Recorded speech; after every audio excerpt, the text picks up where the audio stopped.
High, স্বাগতম বন্ধুরা। আজ আমরা একটি অসাধারণ সিনেমা দেখতে যাচ্ছি। সময় নষ্ট না করে চলুন সিনেমাটি দেখা শুরু করি। শুরুর দৃশ্যে 8 জন মানুষ একটি ইন্টারভিউয়ের জন্য আসে। দেখে মনে হয় তারা একটি কর্পোরেট কোম্পানিতে এসেছে, যেখানে বুদ্ধিমান মানুষদের নিয়োগ দেওয়া হয় এবং লক্ষ লক্ষ টাকা বেতন দেওয়া হয়। তাই এই 8 জন প্রার্থী একটি পরীক্ষার জন্য সেখানে উপস্থিত হয়। তারা সবাই একটি ঘরে প্রবেশ করে এবং নিজেদের আসনে বসে পড়ে। তাদের টেবিলের ওপর একটি করে সাদা খালি কাগজ রাখা আছে। প্রতিটি কাগজে লেখা আছে ক্যান্ডিডেট 1 থেকে ক্যান্ডিডেট 8 পর্যন্ত। এরপর পরীক্ষক ঘরে প্রবেশ করে, আর তার সঙ্গে একটি সিকিউরিটি গার্ডও আসে, যার হাতে একটি বন্দুক আছে। এখন পরীক্ষক নিয়মগুলো বোঝাতে শুরু করে। পরীক্ষাটি চলবে 80 মিনিট এবং তাদের মাত্র একটি প্রশ্নের উত্তর দিতে হবে। এখানে মাত্র 3টি নিয়ম আছে। প্রথমত, তারা পরীক্ষক বা সিকিউরিটি গার্ডের সঙ্গে কথা বলতে পারবে না। দ্বিতীয়ত, কোনো অবস্থাতেই তাদের দেওয়া উত্তরপত্র নষ্ট করা যাবে না। তৃতীয়ত, তারা এই ঘর থেকে বাইরে যেতে পারবে না। ব্যাস, এটাই। এই 3টি খুবই সহজ নিয়ম। আর যদি কেউ এই নিয়মগুলোর কোনোটি ভঙ্গ করে, তাহলে তাকে সঙ্গে সঙ্গে ডিসকোয়ালিফাই করা হবে। নিয়মগুলো বোঝানোর পর পরীক্ষক টাইমার চালু করে দেয় এবং জিজ্ঞেস করে, তোমাদের কি কোনো প্রশ্ন আছে? এই 8 জনই খুব বুদ্ধিমান, তাই কেউ কোনো উত্তর দেয় না। কারণ তারা যদি কিছু বলে, তাহলে হয়তো তারা ডিসকোয়ালিফাই হয়ে যেতে পারে। এরপর কাউন্টডাউন শুরু হয়।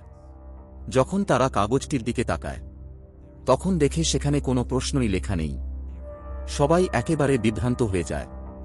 একজন চীনা মেয়ে কাগজের ওপর কিছু লিখতে শুরু করে। পরীক্ষক সেটা লক্ষ্য করে এবং সিকিউরিটি গার্ডকে ইশারা করে। সিকিউরিটি গার্ড সঙ্গে সঙ্গে মেয়েটিকে ধরে ফেলে এবং ঘর থেকে বাইরে ছুঁড়ে ফেলে দেয়। সে ডিসকোয়ালিফাই হয়ে যায়। এখন সেখানে মাত্র 7 জন প্রার্থী বাকি থাকে। তাদের মধ্যে একজন সাদা চামড়ার লোক অন্যদের সঙ্গে কথা বলে এবং খুব বুদ্ধিমত্তার সঙ্গে বলে।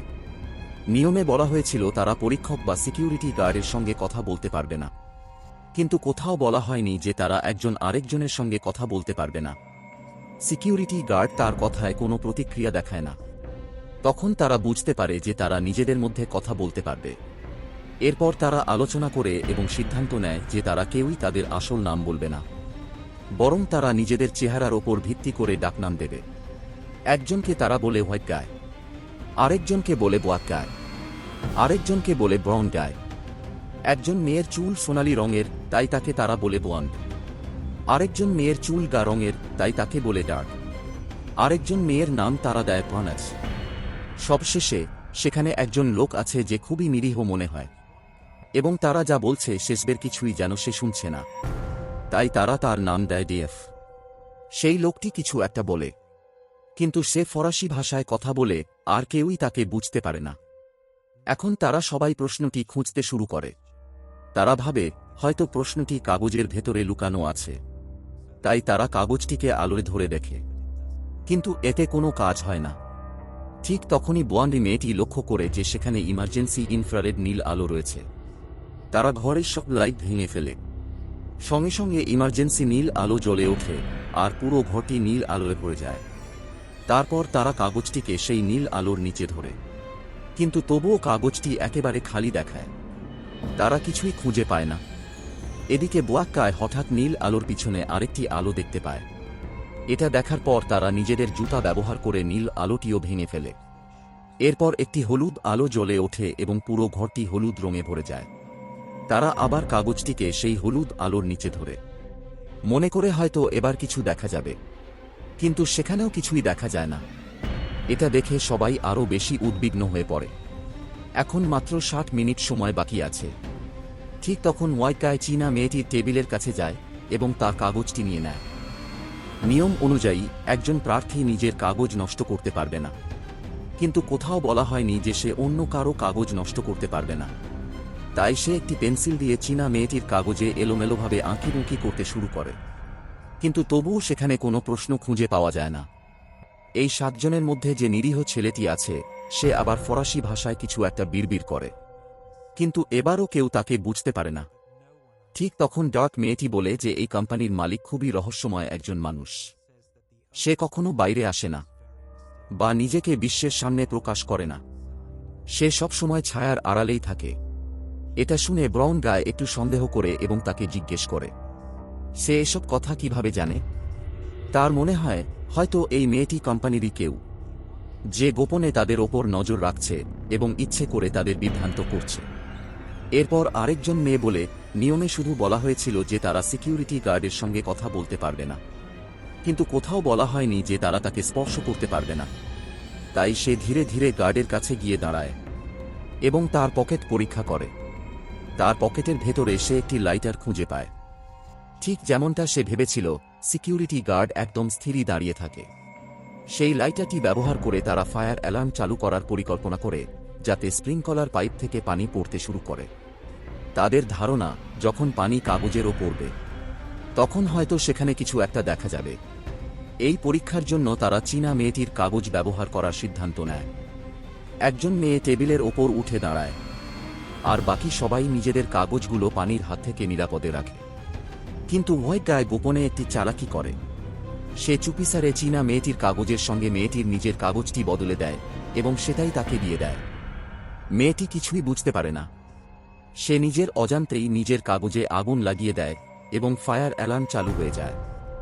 সঙ্গে সঙ্গে স্প্রিংকলার থেকে পানি পড়তে শুরু করে।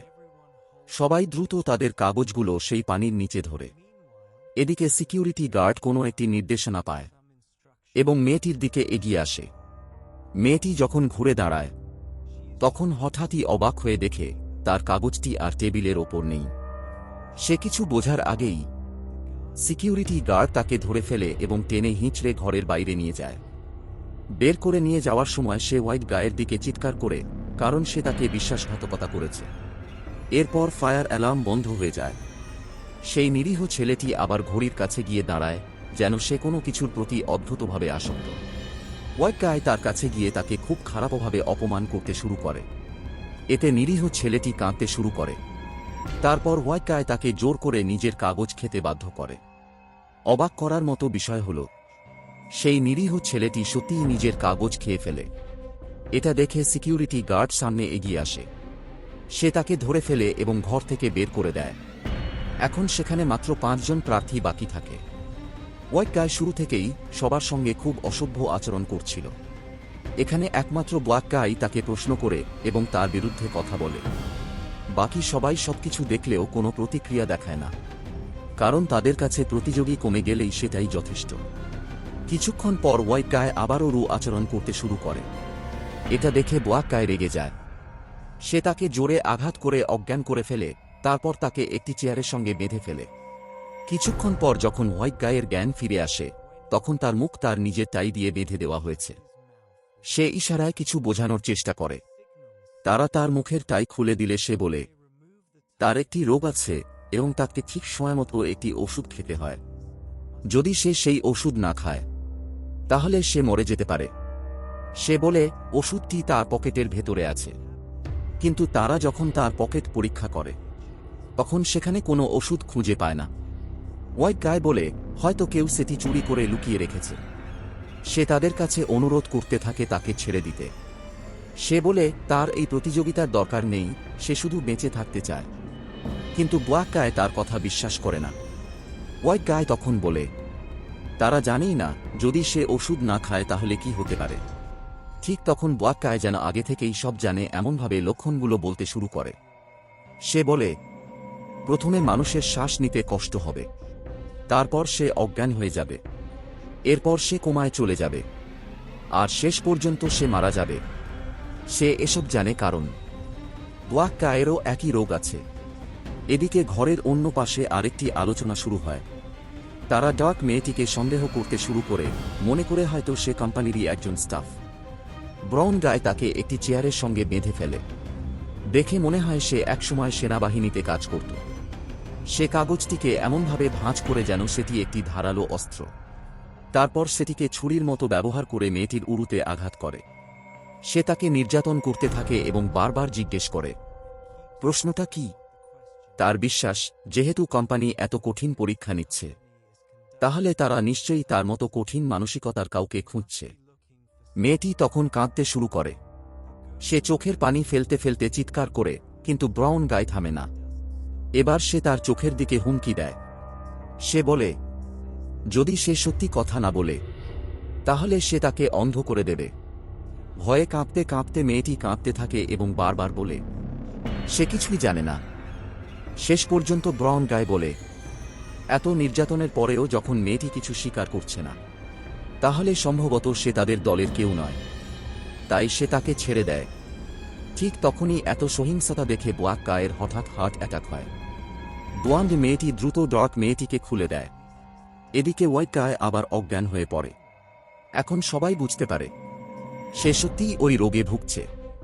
তারা সবাই একে অপরকে তল্লাশি করতে শুরু করে, এই ভেবে যে হয়তো কারো কাছে তার ওষুধটি আছে। কিন্তু সবাইকে খুঁজেও কিছুই পাওয়া যায় না। ঠিক তখন ডার্ক মেয়েটি হঠাৎ ব্রাউন গায়ের ওপর সন্দেহ করে, কারণ সে সবসময় বাবল গাম চিবোতে থাকে। সে তার টেবিলের কাছে গিয়ে নিচে খুঁজতে শুরু করে, আর ঠিক যেমনটা সে ভেবেছিল, ব্রাউন গায় তার বাবল গাম ব্যবহার করে টেবিলের নিচে ওষুধটি আটকে রেখেছিল। তারা সেই ট্যাবলেটটি বের করে এবং হোয়াইট গায়কে দিতে যায়, কিন্তু হঠাৎই ওষুধটি মেঝের গ্রিলের ফাঁক দিয়ে নিচে পড়ে যায়। যখন ব্ল্যাক গায় সেটি বের করার চেষ্টা করছে, তখন হোয়াইট গায়ের শরীর কাঁপতে শুরু করে। ঠিক সেই সময় ডার্ক মেয়েটি ক্যামেরার দিকে তাকিয়ে রাগে কথা বলে।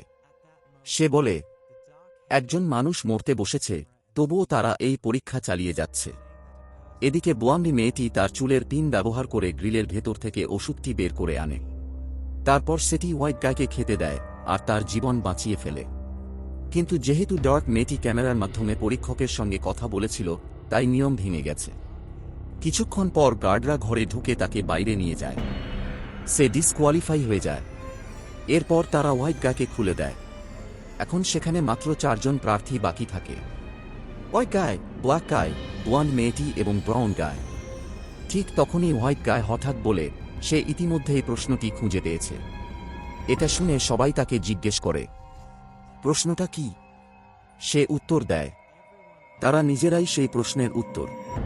এটা শুনে সবাই তর্ক শুরু করে।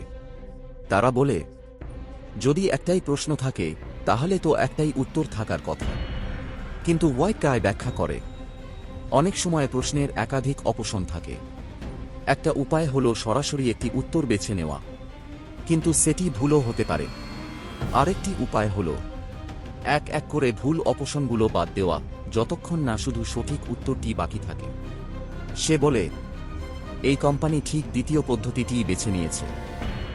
আসল প্রশ্নটি হল, কোম্পানিটি কাকে নিয়োগ দেবে? এখন তাদের সামনে 4টি অপশন রয়েছে, মানে এই ঘরে বাকি থাকা 4 জন প্রার্থী সেই অপশন। অন্যরা বিষয়টা পুরোপুরি বোঝার আগেই হোয়াইট গায় হঠাৎ সিকিউরিটি গার্ডের দিকে ছুটে যায়, যাতে সে বাকি 3 জনকে শেষ করে দিতে পারে। কিন্তু ব্ল্যাক গায় বুঝে যায় সে কি করতে যাচ্ছে। সে দ্রুত হোয়াইট গায়কে ধাক্কা দিয়ে ফেলে দেয় এবং বন্দুকটি ছিনিয়ে নেয়। ঠিক তখন পরীক্ষার সময় মাত্র 6 মিনিট বাকি থাকে। হোয়াইট গায় একটি পেন্সিল দিয়ে ব্ল্যাক গায়ের ওপর আক্রমণ করে। এদিকে ব্রাউন গায়ও লড়াইয়ে যোগ দেয়। এভাবে 3 জনের মধ্যে ভয়ঙ্কর মারামারি শুরু হয়ে যায়। একসময় হোয়াইট গায় কোনোভাবে বন্দুকটি আবার নিজের হাতে নিয়ে নেয়, কিন্তু যখন সে গুলি চালানোর চেষ্টা করে, তখন বন্দুকটি কাজ করে না, কারণ সেই বন্দুকটি শুধু সিকিউরিটি গার্ডের আঙুলের ছাপেই কাজ করে। এটা বুঝতে পেরে সে বন্দুকটি গার্ডের হাতে ধরিয়ে দেয়, তারপর সেটি অন্যদের দিকে তাক করে ধরে। সে তাদের হুমকি দেয়, তারা যেন নিজেরাই ঘর থেকে বের হয়ে যায়, না হলে সে তাদের মেরে ফেলবে। ব্রাউন গায় কিছুক্ষণ চিন্তা করে। সে নিজের চাকরি আর জীবনের মধ্যে সিদ্ধান্ত নেওয়ার চেষ্টা করে। শেষ পর্যন্ত সে বুঝতে পারে তার জীবনই বেশি গুরুত্বপূর্ণ, তাই সে ঘর থেকে বের হয়ে যায়। এখন হোয়াইট গায় বন্দুক তাক করে ব্ল্যাক গায়ের দিকে এবং তাকে বের হয়ে যেতে বলে, কিন্তু ব্ল্যাক গায় যেতে অস্বীকার করে। সে সেখানেই থেকে যায়। তখন হোয়াইট গায় বন্দুক তাক করে ব্লন্ড মেয়েটির দিকে এবং তাকে বের হয়ে যেতে বলে। মেয়েটি ধীরে ধীরে দরজার দিকে এগিয়ে যায়, কিন্তু ঠিক তখনই সে হঠাৎ চিৎকার করে বলে, হোয়াটস আপ। এই চিৎকারে হোয়াইট গায় এক মুহূর্তের জন্য বিভ্রান্ত হয়ে যায়। সেই সুযোগে ব্ল্যাক গায় তার ওপর আক্রমণ করার চেষ্টা করে, কিন্তু কিছু করার আগেই হোয়াইট গায় গুলি চালিয়ে দেয়। ব্ল্যাক গায় মারা যায়। তবে ব্লন্ড মেয়েটি চতুরতার সঙ্গে অভিনয় করেছিল। সে আসলে পুরোপুরি ঘর থেকে বের হয়নি। সে চুপিসারে একটি পা ঘরের ভেতরেই রেখে দিয়েছিল। ঠিক তখনই কাউন্টডাউন টাইমার শেষ হয়ে যায় এবং পরীক্ষা শেষ হয়ে যায়। শুধুমাত্র তখনই হোয়াইট গায় বন্দুক নিচে নামায়। এখন পরীক্ষা অবশেষে শেষ এবং এখন মাত্র 2 জন প্রার্থী বাকি থাকে। হোয়াইট গাই বিশ্বাস করে কোম্পানি নিশ্চয়ই তাকে নির্বাচন করবে, কারণ সে চাকরির জন্য কতটা দূর পর্যন্ত যেতে পারে তা তারা দেখেছে। সে ক্যামেরার দিকে চিৎকার করতে থাকে এবং দাবি করে তারা যেন তাকেই বেছে নেয়। এদিকে বুয়ান্ডি মেয়েটি মেঝেতে একটি ভাঙা কাচের টুকরো লক্ষ্য করে। হোয়াইট গাই এখনও ক্যামেরার দিকে চিৎকার করছে। সে বলছে তাদের শুধু একটি উত্তর দরকার, আর সেই উত্তর সে নিজেই। ঠিক তখন সিকিউরিটি গার্ড তার পেছনে গিয়ে দাঁড়ায় এবং তার ঘড়ির টাইমারটি দেখায়। তারপর তারা একটি ঘড়ি দেখায় যেখানে 2টি বোতাম রয়েছে। যদি নীল বোতাম চাপা হয় তাহলে টাইমার 5 সেকেন্ড পিছিয়ে যায়, আর যদি লাল বোতাম চাপা হয় তাহলে টাইমার 5 সেকেন্ড এগিয়ে যায়। হঠাৎই হোয়াইট গায়ের মনে পড়ে সেই নিরীহ লোকটির কথা, যাকে সে আগে অপমান করেছিল এবং নিজে থেকেই প্রতিযোগিতা থেকে বেরিয়ে যেতে বাধ্য করেছিল। সেই নিরীহ লোকটি গোপনে একটি বোতাম চাপিয়ে টাইমারটি বদলে দিয়েছিল, কিন্তু হোয়াইট গায় সেটা বুঝতে পারেনি। ফলে টাইমার আসলে শেষ হওয়ার আগেই সে ক্যামেরার মাধ্যমে পরীক্ষকের সঙ্গে কথা বলেছিল, মানে সে নিয়ম ভেঙে ফেলেছিল। তাই তারা তাকে বলে, তুমি ডিসকোয়ালিফাইড। এটা শুনে সে ভীষণ হতাশ হয়ে যায়। রাগে সে বন্দুকটি নিজের দিকে তাক করে ট্রিগার টানে, কিন্তু হতাশার মধ্যে সে একটা গুরুত্বপূর্ণ বিষয় ভুলে যায়। এই বন্দুকটি শুধু সিকিউরিটি গার্ডের আঙুলের ছাপেই কাজ করে। কিছুক্ষণ পর সে আবার জ্ঞান ফিরে পায়। হঠাৎই স্ক্রিনে একটি আলো জ্বলে ওঠে। তখন দেখা যায় পরীক্ষক পুরো সময়টাই আরেকটি ঘর থেকে একটি স্বচ্ছ আয়নার মাধ্যমে সবকিছু দেখছিল। এরপর সিকিউরিটি গার্ড হোয়াইট গায়কে ঘর থেকে বাইরে নিয়ে যায় এবং তাকে ডিসকোয়ালিফাই করে দেয়। এখন ঘরে মাত্র একজন মেয়ে বাকি থাকে। হঠাৎ সে মেঝেতে পড়ে থাকা সেই নিরীহ লোকটির চশমা লক্ষ্য করে। সে চশমাটি তুলে নেয়, সঙ্গে মেঝে থেকে একটি ছোট কাচের টুকরোও তুলে নেয়। তার মনে সন্দেহ হয়, হয়তো কাগজের মধ্যে কিছু লুকানো আছে। সে চশমা দিয়ে তাকায় এবং কাগজ ও চশমার মাঝখানে কাচের টুকরোটি ধরে। অবশেষে সে কাগজের ওপর কোয়েশ্চেন ওনে লেখা দেখতে পায়। এছাড়া কাগজে আর কিছুই লেখা নেই। এটা দেখে সে বিভ্রান্ত হয়ে যায়। ঠিক তখনই সেই নিরীহ লোকটি আবার ঘরে প্রবেশ করে। তাকে দেখে মেয়েটি হালকা হাসে এবং তার দিকে এগিয়ে যায়। এদিকে কাউন্টডাউন প্রায় শেষ হয়ে এসেছে। আত্মবিশ্বাসের সঙ্গে মেয়েটি বলে, উত্তর হল নাও। আসলে আসল প্রশ্নটি ছিল সেটি যা পরীক্ষক শুরুতেই জিজ্ঞেস করেছিলেন, do you have any questions? আর সেই প্রশ্নের সঠিক উত্তর হল নাও। কিন্তু মেয়েটি আরও বুদ্ধিমান ছিল। সে সরাসরি পরীক্ষককে উত্তরটি বলেনি, বরং সময় শেষ হওয়ার ঠিক মুহূর্তে সে সেই নিরীহ লোকটিকে বলেছিল নাও। এটা দেখে পরীক্ষক তাকে প্রশংসা করে। সে বলে, কমপক্ষে তুমি উত্তরটি খুঁজে পেয়েছ। এরপর সে জানায় যে মেয়েটি এই চাকরিটি পেয়েছে। কিন্তু মেয়েটি উত্তর দেয়, আমি তো বলিনি যে আমি এই চাকরিটি গ্রহণ করব। পরীক্ষক অবাক হয়ে জিজ্ঞেস করে, তুমি চাকরিটা নিতে চাইছ না কেন? মেয়েটি উত্তর দেয়, কারণ আপনার এই পরীক্ষার কারণে একজন মানুষ মারা গেছে। আমি এমন কোনো চাকরি চাই না যেখানে একটি চাকরির জন্য কাউকে মরতে হয়। এটা শুনে পরীক্ষক শান্তভাবে বলে, কে বলেছে সে মারা গেছে? মেয়েটি অবাক হয়ে তার কাছে যায় এবং গুলির জায়গাটি পরীক্ষা করে। তখন দেখা যায় ওটা আসলে সত্যিকারের গুলি ছিল না, সেটা ছিল একটি ট্যাবলেট। এরপর তারা পুরো সত্যতা প্রকাশ করে। সারা বিশ্বজুড়ে একটি ভয়ঙ্কর রোগ ছড়িয়ে পড়ছে, ঠিক সেই রোগটি যা ব্ল্যাক গাই এবং হোয়াইট গায়েরও ছিল। এই কোম্পানি এমন একটি ট্যাবলেট তৈরি করেছে যা খুব দ্রুত সাদা রক্তকণিকা পুনরায় তৈরি করতে পারে এবং স্থায়ীভাবে সেই রোগ সারিয়ে দিতে পারে। এই ওষুধটি পরীক্ষার জন্য তারা সারা পৃথিবী জুড়ে একটি কঠিন নির্বাচন প্রক্রিয়া আয়োজন করেছিল। তাদের এমন একজন মানুষ দরকার ছিল যে বুদ্ধিমানের সঙ্গে কঠিন সিদ্ধান্ত নিতে পারে। সেই নিরীহ লোকটি আসলে এই কোম্পানির প্রতিষ্ঠাতা, এবং তিনি সেই ব্যক্তি যিনি এই স্থায়ী চিকিৎসা আবিষ্কার করেছেন। কিন্তু তিনি একজন ইন্ট্রোভার্ট মানুষ এবং তিনি মূলত শুধু বিজ্ঞানী বোঝেন। এই কারণেই তারা এমন একটি কঠিন পরীক্ষা আয়োজন করেছিল যাতে তারা এমন কাউকে নিয়োগ করতে পারে যে প্রতিষ্ঠাতার হয়ে বুদ্ধিমানের সঙ্গে সিদ্ধান্ত নিতে পারবে। শেষে তারা আবার মেয়েটিকে জিজ্ঞেস করে, এখন তুমি কি এই চাকরিটি নিতে চাও? এইবার মেয়েটি চাকরির প্রস্তাবটি গ্রহণ করে। এভাবেই গল্পটি শেষ হয়। আশা করি আপনারা সবাই গল্পটি উপভোগ করেছেন। দেখার জন্য ধন্যবাদ।